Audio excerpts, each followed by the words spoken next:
Hello बच्चों, good morning. आज हम एलएलपी का सेक्शन नंबर 29 हो गया था। आगे हम पढ़ेंगे, ठीक है ना। तो आपका पिछली क्लास में सेक्शन 9 होल्डिंग आउट क्लियर हो गया था, जो कि हमने समझाया था। नहीं समझ में आया है तो भाई आगे थोड़ा से हम देखो रिवीजन करा देते हैं। होल्डिंग आउट का सिंपल मतलब ये होता है कि भाई आप कोई पार्टनर, हमारी एलएलपी का कोई पार्टनर नहीं है, ठीक है। वो फिर भी आ करके और हमारे क्लाइंट या कुछ भी किसी के सामने अपने आप को किसी भी चीज को टर्म्स एंड कंडीशन को रिप्रेजेंट करता है, बट हम उसे रोकते नहीं है, मना नहीं करते हैं। तो जो हमारा क्लाइंट होगा, जो भी पर्सन होगा जिसे हम कॉन्ट्रैक्ट करते हैं, वो क्या समझेगा कि वो जो पर्सन रिप्रेजेंट कर रहा है वो हमारा या तो पार्टनर हो सकता है। सिंपल बात है भाई। तो अगर वो जो टर्म्स एंड कंडीशन को उस क्लाइंट के सामने प्रेजेंट करता है, हम उस हमारे सामने, भाई हम पार्टनर हमारे सामने ही बोल रहा है और वो हमारा पार्टनर नहीं है, हम उसको मना भी नहीं कर रहे हैं कि भाई नहीं तुम क्यों बोल रहे हो, ठीक है ना। हमने उसे नहीं रोका और इस बिलीव से जो क्लाइंट है वो बिलीव करके कॉन्ट्रैक्ट कर लेता है। अब बाद में इसका प्ली नहीं ले सकते कि भाई नहीं वो पार्टनर नहीं था, तो उसकी बात, उसकी कंडीशन, उसकी रिप्रेजेंटेशन को नहीं मानी जाएगी। तो वही चीज है। अब आपको समझो इसको, होल्डिंग आउट का मतलब क्या होता है। Any person who by spoken word or written by conduct, मतलब किसी कंडक्ट के थ्रू या फिर वर्ड बाय स्पोकन या फिर रिटन, वो रिप्रेजेंट करता himself knowingly permit himself to be represented to be a partner in LLP, हम उसे परमिट कर रहे हैं रिप्रेजेंट करने को, तो फिर वो क्या हो जाएगा, मान लिया जाएगा कि हमारे एलएलपी का पार्टनर है। Is liable to any person who has to faith, ये देखो मैंने बताया उसको बिलीव हो जाएगा, सच रिप्रेजेंटेशन गिव क्रेडिट, वो क्या करेगा, आप क्रेडिट दे देगा उस पर्सन के रिप्रेजेंटेशन टर्म्स एंड कंडीशन के बदले। The LLP whether the person representing himself or represented to the partner does or does not know that the representation has reached the person giving credit, अब उस representation से अगला बंदा जो क्या करेगा, क्रेडिट दे देगा आपको और आप क्या होगे, उसके लिए लाइबल हो जाओगे। आगे क्या है, way however where a credit is received by the LLP, अब क्रेडिट को मिल गई है किसको, एलएलपी को, as a result of such representation. मतलब क्रेडिट में हम माल खरीदने गए थे भाई, अब माल खरीदने के लिए हमारे पास कोई आया सप्लायर, अब सप्लायर के सामने अगर हमारा कोई फ्रेंड है जो भी है रिप्रेजेंट करता है टर्म्स एंड कंडीशन को, और वो सप्लायर उस बात को मान लेता है और गुड को क्रेडिट में दे देता है, तो वो क्या हो जाएगा, एज अ पार्टनर ट्रीट करके और उसको लाइबल किया जाएगा। As a result of such representation, the LLP shall, without prejudice to the liability of a person so representing himself or represented to be a partner, be liable to extent of a credit received by it or any financial benefit derived thereon. Okay? उसके बाद subsection 1 है, where after partner's death the business is continued in the same LLP, बिल्कुल partner की death होने पे LLP में कोई perpetual succession के हिसाब से कोई भी इफेक्ट नहीं पड़ेगा। लेकिन अगर आप उसका नेम यूज करते हो, same LLP name, the continued use of that name or of deceased partners name as a part of shall not by itself make his legal representative और हिज स्टेट लाइबल, तो उनके legal representative liable होंगे। Simple बात है भाई, public notice दे करके आप बताओ, ठीक है। अगर नहीं बताओगे तो दिक्कत तो होगी ही होगी। Unlimited liability section 30, unlimited liability in case of fraud. अब देखो, फ्रॉड के केस में हमने तो पढ़ा है जनरल रूल में कि एलएलपी के अंदर पार्टनर की पर्सनल लाइबिलिटी नहीं होती, मतलब लिमिटेड होती है, जितना कंट्रीब्यूशन के लिए वो क्या बोलेंगे, एग्री होंगे, उतने के लिए लाइबल होंगे। बट अनलिमिटेड लाइबिलिटी हो जाती है अगर वो क्या करते हैं, in case of fraud, in the event of an act carried out by a LLP or any of its partner with intent to fraud, defraud creditors of the LLP or any other person or for any fraudulent purpose, the liability of the LLP and partner who act with intent to defraud creditors आपको or for any fraudulent purpose, तो liability क्या हो जाएगी, unlimited हो जाएगी। Okay, हाँ, तो आगे क्या है भाई, आगे है आपका shall be unlimited for all or any of the depth other liability of the LLP. However, in case of any such act is carried out of by a partner, the LLP is liable the same extent as the partner unless it is established by the LLP that such act with without knowledge of the authority, अगर आपकी authority नहीं थी फिर भी आप करते हो तो आप लाइबल हो जाओगे पर्सनली। अगर आप in the course of business act करते हो तो नहीं लाइबल होगे। Okay, where any business is carried on with such intent for the purpose of mention subsection 1, every person who was knowingly a party to the carrying on a business in the manner aforesaid shall be punishable, तो उसे imprisonment मिल जाएगी terms with extend to 5 years की, 5 साल की क्या हो जाएगी, उसे जेल मिलेगा और फाइन मिनिमम उसे 50,000 मैक्सिमम 5 लाख की लग जाएगी। ये है आपका सेक्शन 30 सबसेक्शन 2। ओके, सबसेक्शन 2 में लाइबिलिटी क्या है, पेनल्टी क्या लगेगी, फाइन क्या है, सारा सब कुछ। अब सबसेक्शन 3 में देखेंगे क्या है। सबसेक्शन 3 में भाई, where LLP or any partner designated partner or employee of such LLP has conducted the affairs of the LLP fraudulent manner, then without prejudice to the any criminal proceeding which may arise under any law for the time being in force, the LLP and any such partner or designated partner or employee shall be liable to pay compensation to any person who has suffered any loss or damage such reason or such conduct। अगर आपने कोई employ, कोई partner, कोई designated partner है, fraudulent manner में करता है तो उसकी लाइबिलिटी हो जाएगी अनलिमिटेड। ओके, और वो लॉस वगैरह जो भी रहेगा, अगर उसकी वजह से कोई पार्टनर भाई सफर कर रहा है तो उसे कंपनसेट करना पड़ेगा। However, such LLP shall not be liable if any such partner or designated partner employee are fraudulent without knowledge of the LLP। मतलब आप fraudulently without knowledge of LLP कोई भी एक्ट करते हो, चाहे वो आप एम्प्लॉय हो, चाहे पार्टनर हो, चाहे डेजिग्नेटेड पार्टनर हो, क्या हो जाएगा, वो लाइबल हो जाएगा पर्सनली। अब हम आगे देखेंगे विस्टल ब्लोविंग, सेक्शन 31। वेरी सिंपल भाई, ये आप समझो कि क्या होता है, सपोर्ट करना होता है। ये क्या होता है, सपोर्ट करना। किसका सपोर्ट करना भाई, मान लो कि आपके एलएलपी के अंदर कोई फ्रॉड हुआ है। क्या हुआ है, फ्रॉड हुआ है। अब फ्रॉड होने पे क्या होगा भाई, इन्वेस्टिगेशन ऑफिसर आएंगे, सेंट्रल गवर्नमेंट अपॉइंट करेंगे, ठीक है ना। अब सारे पार्टनर को भाई, सारे पार्टनर मिल करके बिजनेस करते हैं, जाहिर सी बात है भाई कोई ना कोई फ्रॉड तो किया ही होगा, सब किए होंगे, या तो 4 में से 2 या 2 में से 1 किया होगा। अब भाई डिपेंड करता है कितने पार्टनर हैं एलएलपी के अंदर, ठीक है ना। तो आगे आप समझो, अगर उनमें से सारे पार्टनर में से एक पार्टनर क्या करता है, उस चीज के बारे में ऑफिसर को इन्फॉर्म कर देता है, बता देता है और उन्हें इन्वेस्टिगेशन में हेल्प करता है, तो उस पर्सन की लाइबिलिटी को क्या कर दिया जाएगा, रिड्यूस कर दिया जा सकता है, या फिर बिल्कुल से वेव ऑफ कर दिया जा सकता है। मतलब कि उस पर्सन को लाइबिलिटी बिल्कुल नहीं लगेगी, पेनल्टी बिल्कुल नहीं लगेगी, ठीक है। तो इसे हम आगे लॉ की लैंग्वेज में देखते हैं क्या है।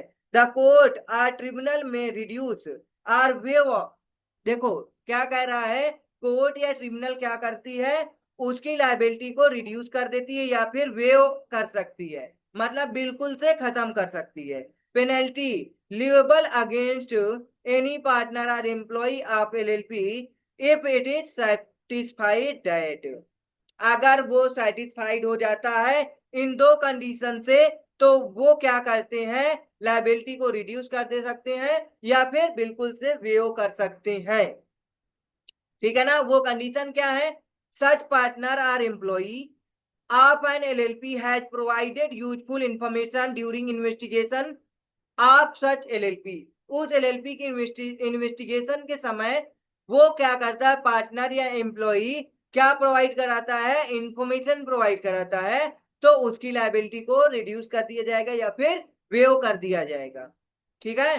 फिर नेक्स्ट कंडीशन है, when any information given by any partner or employee whether or not during investigation.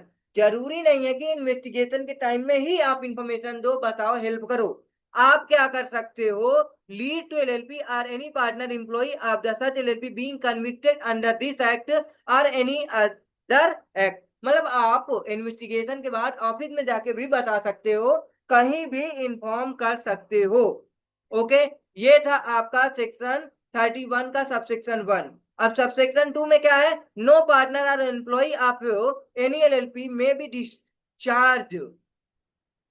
अब कोई भी पार्टनर या फिर एम्प्लॉय जो विस्टल ब्लोइंग हुआ है, जिसकी लायबिलिटी रिड्यूस हुई है, वे हुई है, ठीक है, एनी एलएलपी में डिस्चार्ज, डिमोटेड, सस्पेंडेड, थ्रेटेंड, हरेस्ड भाई वो पार्टनर जो क्या कर रहा है, हेल्प किया है, जो भी किया है, उसे आप किसी भी तरह से ना तो अरेस्ट कर सकते हो, आप ना तो थ्रेटेंड कर सकते हो, धमकी दे सकते हो, ना सस्पेंड कर सकते हो, डिमोटेड, डिस्चार्ज या कुछ ऐसा नहीं कर सकते हो। In any manner discriminated against the terms and condition of the LLP employment merely because, okay, आप ही providing information, causing information, information provide करने के बदले आप ऐसा कुछ नहीं करोगे। सबसेक्शन 1 में जो भी इंफॉर्मेशन वगैरह बताई गई थी, वो सारा अगर एम्प्लॉय को प्रोवाइड कराता है, तो अब उस एम्प्लॉय को अगर कोई रिमेनिंग पार्टनर कुछ भी नहीं कर सकते। ये आपका सेक्शन 31 सबसेक्शन 2 में बताया गया है। ठीक है। अब हम देखेंगे 32। सेक्शन 32 में क्या है, फॉर्म ऑफ कंट्रीब्यूशन। कंट्रीब्यूशन आप जानते हो, सारे पार्टनर एलएलपी के क्या करते हैं, कंट्रीब्यूशन करते हैं। जितने के लिए कंट्रीब्यूशन के लिए गारंटी या एग्री करेंगे, उतने के लिए वो पार्टनर लाइबल होंगे। सिंपल सी बात है भाई। बात देखो, a contribution of a partner may consist of tangible, movable or immovable or intangible property or other benefit to limited liability partnership, including money, promissory notes, other agreement to contribute cash or property, and contracts are for services performed or to be performed। देखो, कहने का मतलब है आप contribution में कुछ भी दे सकते हैं, कोई tangible, immovable, movable, intangible property दे सकते हैं, अदर प्रॉफिट भी दे सकते हैं लिमिटेड लायबिलिटी पार्टनरशिप को, including money, promissory notes, other agreement to contribute cash और property, and contract for services performed or to be performed. ठीक है ना। ये सेक्शन 32 सबसेक्शन 1 में बताया गया है, कंट्रीब्यूशन क्या क्या कर सकते हो। अब हम देखेंगे सबसेक्शन 2। कह रहा है the monetary value of contribution of each partner shall be accounted for and disclosed in the accounts of the limited liability partnership in the manner as may be prescribe. कह रहा है monetary value of contribution each partner shall be accounted for and disclosed. भाई आपको books of account में disclose तो करना ही पड़ेगा कि कौन कितना पार्टनर लेकर के कितना आ रहा है, कैपिटल एज ए कैपिटल या फिर कंट्रीब्यूशन जिसे कहते हैं। भाई पार्टनरशिप अगर पढ़ेंगे तो कैपिटल बोलेंगे, एलएलपी पढ़ेंगे तो कंट्रीब्यूशन पढ़ेंगे। बस बात वही है, बस अलग अलग अकाउंटिंग वर्ड के यूज किए जाते हैं। ठीक है ना। Obligation to contribute section 33। अब ऑब्लिगेशन टू कंट्रीब्यूट क्या, मैंने वही बताया जो ऊपर बताया था, वही चीज है। जितने के लिए आप एग्री करोगे, उतने के लिए आप क्या रहोगे, आपकी ऑब्लिगेशन अराइज होगी। अगर सपोज एग्जांपल लेते हैं, एक्स वाई जेड तीन पार्टनर्स है और ये तीनों मिल करके एलएलपी इनकॉर्पोरेट कराते हैं। ये कहता है मैं 2 लाख लगाऊंगा, ये कहता है मैं 5 लाख लगाऊंगा, ये कहता है मैं 3 लाख लगाऊंगा। ठीक है ना। तो इसकी लाइबिलिटी कितनी हो सकती है, एक्सटेंड 2 लाख। वाई की liability extent amount of rupees 5 lakh, Z की extent amount of liability 3 lakh. इससे ज्यादा नहीं लगेगा। ओके। सेक्शन 33 सब सेक्शन 1 में हम लोग देखेंगे the obligation of partner to contribute money or other property, जरूरी नहीं है, अभी हमने देखा था कंट्रीब्यूशन के केस में आप मनी भी कर सकते हो, अदर देन मनी भी कर सकते हो।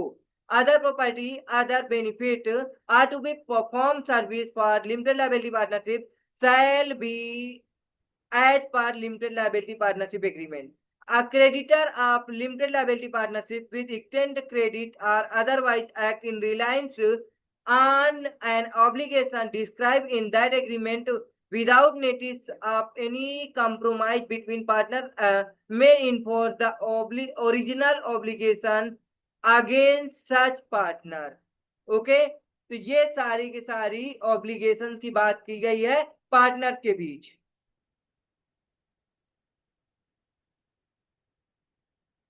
आई होप कि आप सबको अच्छे से सेक्शन 33 32 समझ में आया होगा। अब आगे हम देखेंगे, आगे आपका क्या है, फाइनेंशियल डिस्क्लोजर। फाइनेंशियल की बात करेंगे, सबसे पहले फाइनेंशियल होता क्या है समझो।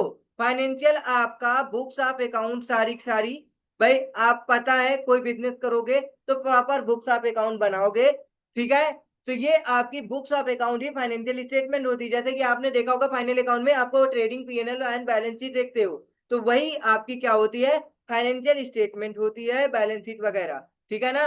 अब डिस्क्लोजर मतलब कि आपको अपने यूजर को बताएंगे ना भाई, आपके यूजर को पता चलना चाहिए ना। आप भाई एम्प्लॉय की बात करेंगे तो एम्प्लॉय को पता होना चाहिए हमारी कंपनी कितनी प्रॉफिट मोटिव है, आई मीन कि कितना प्रॉफिट कमा रही है साल की, ठीक है ना। एक एम्प्लॉय उसका यूजर होगा, एक एम्प्लॉय के बाद शेयर होल्डर, स्टॉक होल्डर, ये सारे भाई सब क्या है, यूजर्स हैं। तो यूजर्स को बताने के लिए आप क्या करोगे, इसे पब्लिक डॉक्यूमेंट्स में डिस्क्लोज करोगे। ओके, तो अब हम आगे देखते हैं क्या है फाइनेंशियल डिस्क्लोजर।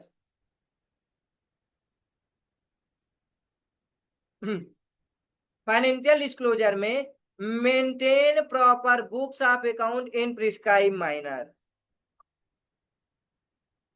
आपको क्या करना है, बुक्स ऑफ अकाउंट को मेंटेन करना है, ओके, प्रिस्क्राइब मैनर में। अब देखो भाई, हर एक केस में बुक्स ऑफ अकाउंट को प्रिस्क्राइब किया जाता है। भाई अगर आप पार्टनरशिप की फर्म की बात करेंगे तो उसमें अलग तरीके से बुक्स ऑफ अकाउंट को मेंटेन करना पड़ता है, एलएलपी की, कंपनी की, सबकी अलग। Financial statement of account and solvency with in 6 month from the end of each financial year. आपको क्या करना है, जैसे कि अगर आपकी फाइनेंशियल ईयर एंड होता है 31 मार्च को, तो आपको 6 मंथ तक आपको क्या करना है, फाइनेंशियल स्टेटमेंट आप अकाउंट एंड सॉल्वेंसी क्या करना है, फाइल करना है, डिस्क्लोज करना है। 6 मंथ आपका 30 सितंबर तक होगा, ठीक। कह रहा है the statement of account and solvency shall be filed with the registrar every year in prescribe form and manner and with prescribe fees. अब देखो इस फाइनेंशियल स्टेटमेंट को भी आपको आरओसी के पास फाइल करना पड़ता है हर साल, भाई प्रिस्क्राइब फॉर्म के रूप में, माइनर एंड प्रिस्क्राइब फीस के साथ। Audit of accounts central government में एग्जाम, देखो आप हर एक एलएलपी को एक ऑडिट कराना कंपलसरी नहीं होता है, ये सेंट्रल गवर्नमेंट यदि चाहती है तो एग्जाम कर सकती है। तो ये सारे के सारे फाइनेंशियल डिस्क्लोजर में आपको बुक्स ऑफ अकाउंट में दिखाने पड़ेंगे,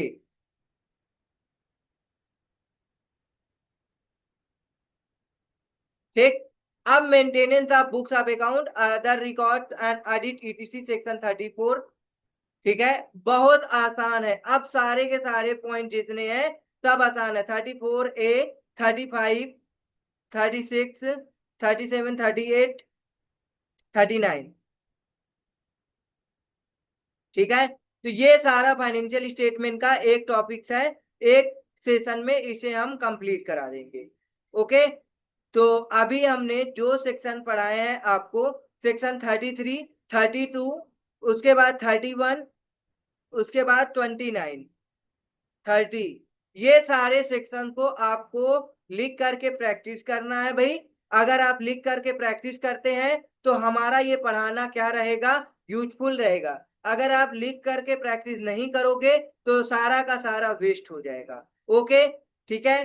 प्रैक्टिस करो अच्छे से, रिटन प्रैक्टिस करना बहुत जरूरी है। लॉ में रिटन एग्जाम होता है तो आपको क्या करना पड़ेगा भाई, पूरा थ्योरिटिकल होता है, प्रैक्टिकल क्वेश्चन वगैरह थोड़ी होते हैं, टोटल थ्योरी होता है, सब कुछ आपको लिखना पड़ेगा, तो आपको रिटन प्रैक्टिस करनी पड़ेगी। ओके, थैंक फॉर वॉचिंग, मिलते हैं हम नेक्स्ट सेशन में आगे के सेक्शंस के साथ। लाइक करो, सब्सक्राइब करो। ओके, आगे अपने फ्रेंड्स को शेयर करो।